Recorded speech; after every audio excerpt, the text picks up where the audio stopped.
श्री शिवाय नमस्तु भीम हर हर महादेव। स्वागत है आपका हमारे चैनल सनातन धर्म का संसार पर। दोस्तों, आप सभी लोग जानते हैं कि निर्जला एकादशी बहुत जल्द आने वाली है।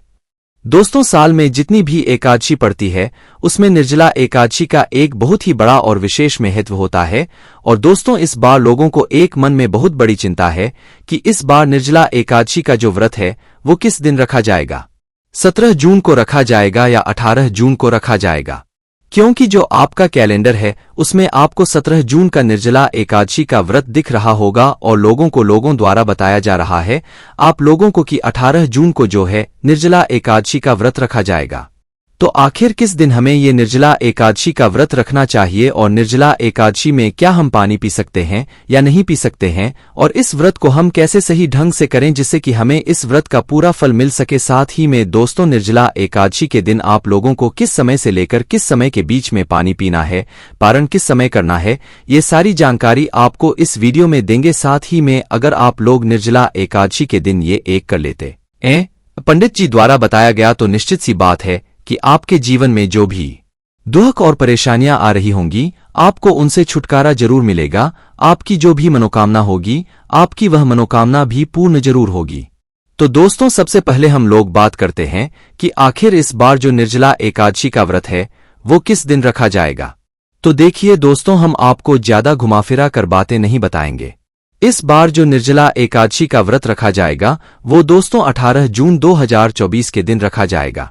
अब आप कहोगे कि भाई 17 जून 2024 के दिन लिखा हुआ है, तो भाई हम आपको बता दें कि जो समय एक देखा जाता है, जो सूर्यास्त का समय होता है, उसके समय के पहले से जो तिथि शुरू हो जाती है भाई उस तिथि को हम माने रखते हैं। तो इस बार जो निर्जला एकादशी की जो तिथियां शुरू हो रही है या जो तिथियां समाप्त हो रही हैं, तो वो उत्तम समय जो माना जा रहा है निर्जला एकादशी व्रत रखने का वो 18 जून 2024 का ही माना जा रहा है। और 18 जून 2024 के दिन अगर आप लोग निर्जला एकादशी का व्रत रखेंगे तो बात है कि आपका इस व्रत का पूरा फल मिलेगा और आपको इस व्रत के दिन उपाय किए गए का भी बहुत ही बड़ा और अच्छा फल यहां पर देखने के लिए मिलेगा। तो दोस्तों, पहले हम लोग इस निर्जला एकादशी व्रत के बारे में कुछ बातें जानेंगे और उसके बाद में हम लोग इस दिन किया जाने वाला है पंडित जी द्वारा बताया गया उस उपाय के बारे में भी यहां पर जानेंगे।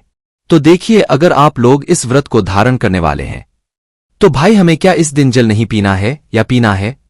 तो देखो, निर्जला एकादशी के नाम में ही आपको समझ आ रहा, निर्जला मतलब ये वो व्रत है जिसमें आप लोग जल नहीं पी सकते। तो भाई जल नहीं पी सकते तो कोई सा तो ऐसा समय होगा जिस समय हम लोग एक साथ जल पी ले जिससे कि हम इस निर्जला एकादशी के व्रत को पूरा कर सकें। तो देखो, यहां पर हम आपको बता दें कि जिस दिन व्रत हो, मतलब कि 17 तारीख को रात्रि में या 18 तारीख को ही आप लोग मान लो भाई, जिस दिन व्रत हो उसी दिन रात्रि में आप लोगों को क्या करना है कि 3 बजे से लेकर 4 या 4:30 बजे के बीच में आपको जितना पानी पीना आप पी लीजिए, ठीक है। मतलब 18 जून का जो दिन होगा, व्रत शुरू होने वाला होगा, उसी दिन रात्रि में आप लोगों को क्या करना है कि भाई 3 बजे से लेकर जो रात्रि का या सुबह के 3 बजते हैं, 3 बजे से लेकर 4:30 बजे के बीच में आप लोग कभी भी जो है अपना जल पी लेना।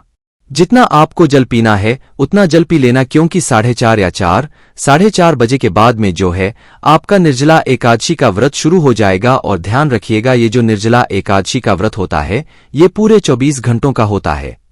तो भाई जैसे उदाहरण के लिए आप रात्रि को या सुबह के 4 बजे से को शुरू कर रहे हैं तो भी अगले दिन 4 बजे तक आप लोगों को निर्जला रहना पड़ेगा, तभी आपका ये व्रत पूरा लगेगा। उसके बाद में दोस्तों, आप लोगों को हम बता दें कि भाई जो भी व्यक्ति इस निर्जला एकादशी के व्रत को कर लेता है भाई उसको पूरे साल में की गई एकादशी का व्रत का फल मिल जाता है। भाई उसने पूरे साल भर जो एकादशी आती है, हर महीने में 2 एकादशी आती है, वो नहीं की हो, पर अगर उसने पूरे साल में सिर्फ एकादशी का व्रत कर लिया जो कि निर्जला एकादशी है, इस एकादशी का अगर वह व्रत लेता है तो भाई उसको साल में पड़ने वाली सारी 24 या 26 एकादशी का व्रत का फल मिल जाता है। अब हम 24 या 26 इसलिए कह रहे हैं क्योंकि भाई एक जो मतलब अधिक मास होता है उसमें 2 एकादशी होती है, तो भाई आपको 26 एकादशी का जो फल है वो मिल जाता है इस मात्र एक व्रत को करने से। और भाई जो लोग किसी भी तरह का कोई व्रत नहीं करते हैं वो मात्र निर्जला एकादशी का व्रत कर लेते हैं, तो भाई उन्हें कई प्रकार के व्रतों का भी फल यहां पर देखने के लिए मिल जाता है, ठीक है। और दोस्तों, जो लोग पहले से एकादशी का हर एकादशी का व्रत करते हैं साथ ही में वो लोग अगर इस निर्जला एकादशी का भी व्रत कर लेते हैं तो भाई उनको जो भी 12 महीने की एकादशी रहती है उनका जो फल होता है वो उन्हें तुरंत मिल जाता है। उन्हें इंतजार भी नहीं करना पड़ता। तुरंत इस निर्जला एकादशी के व्रत को करने के बाद उनको 12 एकादशी का ये 24-26 एकादशी का जो व्रत का फल है वो आसानी से मिल जाता है। इतनी बड़ी महत्वता होती है इस निर्जला एकादशी के व्रत की। उसके बाद में दोस्तों निर्जला एकादशी के व्रत में हम कब कब जल पी सकते हैं और कब कब नहीं पी सकते हैं, एक बार वो भी सुन लीजिए। तो देखिए, आपको बोला कि एक तो जल आप तब पी सकते हो व्रत शुरू होने से पहले, मतलब जो 3 से 4:30 के बीच में कभी भी आप जल पी सकते हो। उसके बाद में जब सूर्यास्त ना हुआ हो उससे पहले ये जल पी सकते हो, और इसके बाद में आप लोग जल का पी सकते हो जब सूर्यास्त हो चुका हो, शाम के समय या रात्रि के समय सूर्यास्त हो गया हो उस समय आप लोग जल पी सकते हो। पर अगर आप लोगों ने शाम के समय या रात्रि के समय सूर्यास्त के बाद जल पिया तो भाई आपको सिर्फ और सिर्फ इसी निर्जला एकादशी का फल मिलेगा, मतलब एक ही एकादशी को व्रत करने का मिलेगा। आपको पूरी 26 एकादशी व्रत का फल नहीं मिलेगा। अगर 26 एकादशी व्रत का फल चाहिए तो पूरा आपको 24 निर्जला रहना पड़ेगा।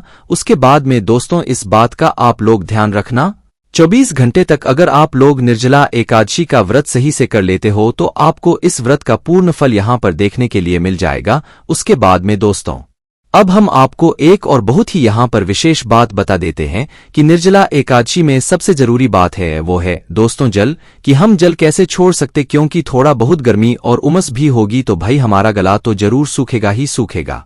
तो यहाँ पर हम आपको निर्जला एकादशी से जुड़ी हुई ये बातें भी बता देते हैं जिससे कि आपको ज्यादा प्यास ना लगे और आप इस व्रत को अच्छे से कर सकें। तो देखिए, सबसे पहली चीज तो जब आप इस व्रत को करने वाले हो या मन में सोच लिया हो कि नहीं हमें तो निर्जला एकादशी का व्रत करना है, तो भाई 24 घंटे पहले या 2-3 दिन पहले से आप लोगों को उस नियमों का पालन करना शुरू कर देना है जिससे कि आपको प्यास ज्यादा नहीं लगेगी। तो वो नियम क्या है? सबसे पहली चीज दोस्तों, नमक आप बिल्कुल कम कर देना है। नमक मतलब कि ये मान लो कि आप 24 घंटे पहले कोई भी नमक, किसी भी चीज में जो नमक डाला हुआ होता है भाई वो खाना ही छोड़ दो, ठीक है? कोई और चीज खा लो, बिना नमक की सामग्री आप लोग खाना यहां पर चालू कर दो है ना। जिस दिन व्रत हो उससे 24 घंटे पहले या 2-3 दिन पहले से आप लोग ये काम करना शुरू कर देना। नमक खा भी रहे हो तो बहुत ही कम मात्रा में आप लोग नमक खाओ है ना। तो नमक के बाद में दोस्तों अब जो अगली चीज आती है वो कौन सी चीज आती है? वो आती है दोस्तों रिफाइंड, मतलब तेल है ना। तो तेल का जितना हो सके कम से कम इस्तेमाल करना, क्योंकि ये वो चीज है जिनसे हमारी प्यास बढ़ती है, हमें पानी पीने की इच्छा होती है। उसके बाद में दोस्तों तीसरी चीज है आलू। आप लोग आलू भी 24 घंटे मतलब जो होते हैं उसमें खाना बिल्कुल बंद कर दो। आलू का भी सेवन आप लोग ना करना। अगर आप लोग इस व्रत को कर रहे हो और आपको चाहिए कि आपको प्यास ना लगे तो भाई ये तीनों चीजों आप लोग कुछ समय के लिए छोड़ देना या इसका कम से कम सेवन करना, जिससे कि आपको लोगों को यहां पर प्यास नहीं लगेगी। उसके बाद में दोस्तों निर्जला एकादशी व्रत के दिन आप लोग अपने घर से बाहर मत निकलना। घर से बाहर निकलोगे तो बाहर धूप रहेगी, गर्मी लगेगी, उमस होगी, जिससे कि आपको प्यास लगेगी।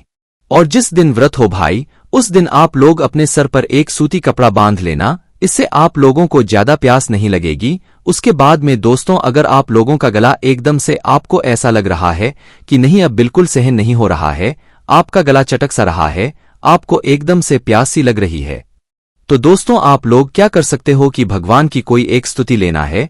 आपके घर में ही जो भगवान है वहां पर बैठना है। वहां पर बैठने के बाद अपने पास में एक शुद्ध जल का छोटा सा पात्र रखना, लोटा रखना है, और क्या करना है, भगवान की एक स्तुति आपको लेना है और अपने मतलब आचमन आप लोगों को जल का करना है, मतलब अपने हथेली में थोड़ा सा जल ले लेना और भगवान की स्तुति का पूरा जाप करना है। स्तुति जाप करने के बाद उस जल का आप लोग आचमन कर सकते हो। किस जल का? जो जल आपने अपनी हथेली में लिया और स्थिति क्या यहां पर भगवान के सामने बैठकर जाप किया है, तो इससे आपका व्रत खंडित नहीं होगा। बस ये बात आप लोग यहां पर ध्यान रख सकते हो। स्तुति करते हुए आप जल का आचमन कर सकते हो। आचमन करने से जल मतलब व्रत जो होता है वो हमारा खंडित नहीं होता है। उसके में दोस्तों अब ऐसा समय आ जाए भाई इस दिन व्रत के दिन की भाई अब तो बिल्कुल रहा ही नहीं जा रहा है, अब तो हमारा गला बिल्कुल सूख गया, पूरा सूख गया, तो भाई उस जगह पर आप लोग क्या करना है, एक सूती कपड़ा लेना और सूती कपड़े को मतलब भिगोकर अपने होठों पर लगा लेना। ध्यान रखना वो पानी जो है आपके गले के अंदर नहीं जाना चाहिए। मात्र अपने होठों पर सूती कपड़े का जो है गीला करके आप लोग थोड़ा थोड़ा लगा लेना। इससे आपको आराम मिलेगा और प्यास जो है वो आपकी कंट्रोल हो जाएगी। ठीक है, इस बात का आप लोगों को ध्यान रखना है। उसके बाद में दोस्तों आप लोग सूर्यास्त के बाद जल को ग्रहण करना चाहते हैं। आपको चाहिए कि हम तो बस एक ही एकादशी का फल यहाँ पर लेना चाहते हैं और सूर्यास्त के बाद आप लोग इस दिन मतलब 18 जून के दिन जो है जल पी रहे हो तो भाई उस जल के अंदर आप लोग सबसे पहले तुलसी का पत्र डाल लेना, पहले से तोड़कर कहीं से रख लेना। तुलसी पत्र डालकर फिर ही उस जल का सेवन करना और अपने को जल पिलाने से पहले आप पहले भगवान को भी थोड़ा सा जल यहाँ पर भोग जैसा लगा देना। इस बात का आप लोग ध्यान रखना। वहीं दोस्तों अगर आप लोगों को बीपी वगैरह की प्रॉब्लम है, बहुत सारे लोग होते हैं, अलग अलग तरह की बीमारियां होती है, तो भाई आप लोग जो सूर्यास्त के पहले मतलब सुबह के समय ही आप लोग 3 से 4:30 के बीच में जो आप पानी पी रहे हैं उसमें नींबू की 1 बूंद या 2-3 बूंद डालकर पी लीजिए। इससे आपका बीपी कंट्रोल रहेगा, ब्लड प्रेशर आपका नहीं पड़ेगा, आपका व्रत सफल हो जाएगा। आपका मन क्या है कि आपका व्रत सफल हो जाए। निर्जला एकादशी का व्रत जो होता है ये बार बार नहीं आता है, इसका फल हमें बहुत बड़ा मिलता है। सो आप खुद सोच के देखिए, इस 26 एकादशी का फल हमें मात्र इस निर्जला एकादशी के व्रत को करने से मिल जाता है। पूरे साल भर जो व्यक्ति कोई व्रत नहीं करता है, अगर इस व्रत को कर लेता है तो भाई उस व्रत उसको कितने व्रतों का फल मिल जाता है ये उसको खुद भी नहीं पता होता और उसके जीवन बहुत ज्यादा सुख और शांति से बीतने लगता है। इसके बाद में दोस्तों ये तो बात हो गई इस पूरे व्रत की, निर्जला एकादशी के व्रत की। अब हम बात कर लेते हैं इस निर्जला एकादशी व्रत के दिन किए जाने वाले उपाय के बारे में। तो देखो, निर्जला एकादशी के दिन आपको घर से बाहर नहीं निकलना है तो सिर्फ भगवान शिव जी के मंदिर जाने के लिए निकलना है, वो भी सुबह के समय। शाम के समय जाना चाहो तो वो आपके ऊपर है, पर सुबह के समय तो जाना ही जाना है। सुबह के समय जाओगे तो मात्र लोटा जल लेकर जाना है और जो भी आपकी पूजन सामग्री है वो अपने साथ में लेकर जा सकते हो, उसमें कोई भी दिक्कत वाली बात नहीं है। तो क्या करना है, अपने साथ में 1 लोटा जल भरना है। उस 1 लोटा जल को भरकर आप लोगों को क्या करना है और जो भी पूजन सामग्री है सुबह सुबह मतलब अपने भगवान शिव जी के मंदिर के लिए आप लोगों को निकल जाना है। स्नान करके शुद्ध होकर और अच्छे वस्त्र पहनकर। निर्जला एकादशी के दिन आप लोग पीले रंग के वस्त्र पहनोगे तो ज्यादा बेहतर रहेगा, नहीं तो कोई भी पहन सकते हो, बस शुद्धता का विशेष रूप से ध्यान रखना। शिवजी के मंदिर पहुंचते हो तो पहले जाकर अपना वह 1 लोटा जल चढ़ाना है। धीरे धीरे कर एक धरा से पूरी पूजा अर्चना कर लेना। पूजा अर्चना करने के बाद आप शिवलिंग के पास में बैठ जाना। शिवलिंग के पास में बैठने के बाद आप लोगों को मात्र एक नाम हम आपको बता रहे हैं जो कि 3 बार बोलना है। वो नाम है दोस्तों स्वधा। स्वधा नाम को आपको शिवलिंग के पास में बैठकर पहले अपनी पूजा अर्चना करना है। उसके बाद में शिवलिंग के पास में बैठकर स्वधा नाम को मात्र आपको 3 बार बोलना है। इसके बाद में आपको कुछ मनोकामना वगैरह कुछ नहीं बोलना है, अपने आप ही आपके जीवन की सारी परेशानियां दूर होंगी। इस वाले उपाय को करने के बाद तो भाई क्या करना है, शिवलिंग के पास में बैठना है और आंखें बंद करके हाथ से श्वधा श्वधा ये 3 बार आप लोगों को नाम ले लेना है। और आप चाहो तो के श्लोकों का पाठ भी कर सकते हो, अगर आपको मिल जाते हैं तो भाई वो भी आपके ऊपर है, पर श्वधा श्वधा श्वधा मात्र आप 3 बार बोलोगे तो ये ज्यादा आपकी सरल आएगा, क्योंकि इस दिन आपका व्रत भी रहेगा और आप लोग उपाय भी करोगे। तो श्वधा नाम मात्र आप 3 बार बोल देना, आपको बहुत ज्यादा फल की यहाँ पर प्राप्ति होगी। इस वाले उपाय को करने के बाद आप परेशानियां दूर हो जाएंगी। बस दोस्तों यहाँ पर ये वाला उपाय पूरा हो जाता है। इस निर्जला एकादशी के व्रत से जुड़ा हुआ कोई भी आपके प्रश्न है, कोई भी सवाल है तो वही उसे आप हमसे कमेंट करके पूछ सकते हैं। श्री शिवाय नमस्तु भीम, हर हर महादेव।